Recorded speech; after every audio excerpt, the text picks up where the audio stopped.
అక్క అక్క సరస్వతి తక్కువ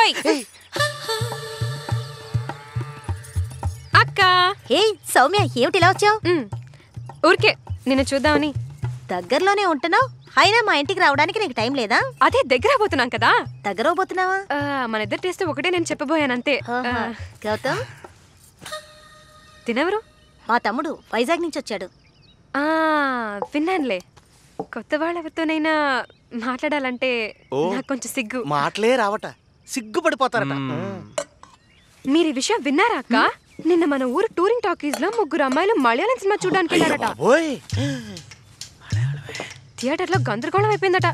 కొంచెం కూడా సిగ్గులేదు వాళ్ళకి. మన ఊరు అమ్మాయిలు ఎంత బరి తెగించారు. అయ్యో, ఎవరు అమ్మాయిలు? అదే తెలీదు. మన ఇంట్లోంచి ఎవరు వెళ్ళలేదుగా. చచ్చా, అలాంటి వాళ్ళు ఎవరు లేరు కదరా.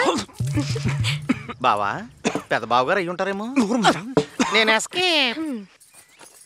ఈ లోకంలో ఎవరిని నమ్మలేకపోతున్నాం. ఏమిటో అనేది? అవునక్క, ఇంట్లో ఒకలాగా బయట ఒకలాగా ఉంటున్నారు మరి. సరే నేను వెళ్ళొస్తానక్క. సౌమ్య, ఏం లేదక్క, ఏం లేదు.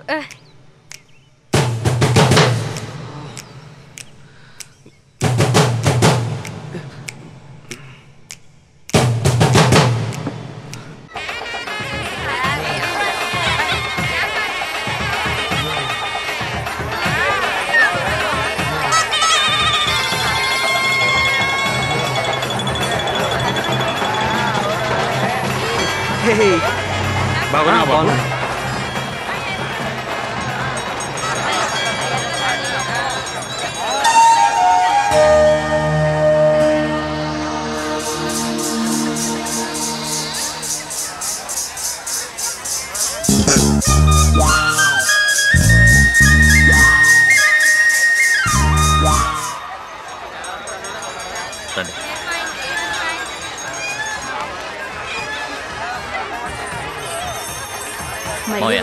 అలాగే అమ్మవారికి వెళ్ళే దారే కదా.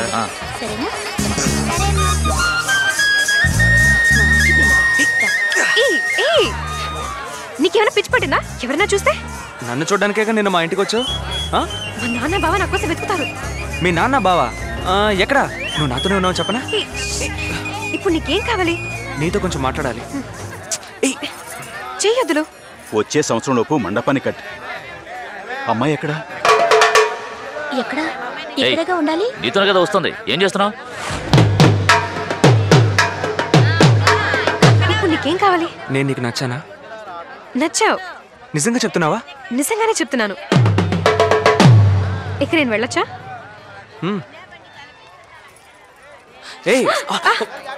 I'm sorry. ఉంటే మైండ్ పిల్లమ చేస్తాం.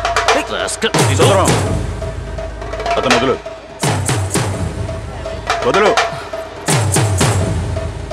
ఒక్కసారి చెప్తే అర్థం కదా? నీకేం కావాలి? సార్, మీరు అనుకునే విధంగా ఏం జరగలేదు. ఇంకా ఏం జరగాలి? ఇదేవి పట్నం కాదు, ఆడమగ రాసును పూసుకుని తిరగడా. మా గురించి నీకు తెలీదు, నరికి పారేస్తాను. అనవసరంగా మాట్లాడకండి. నేనేం జరగలేదని చెప్తున్నాను కదా, ఎందుకు అర్థం చేసుకోరు? బొమ్మని చెప్తే పోవా?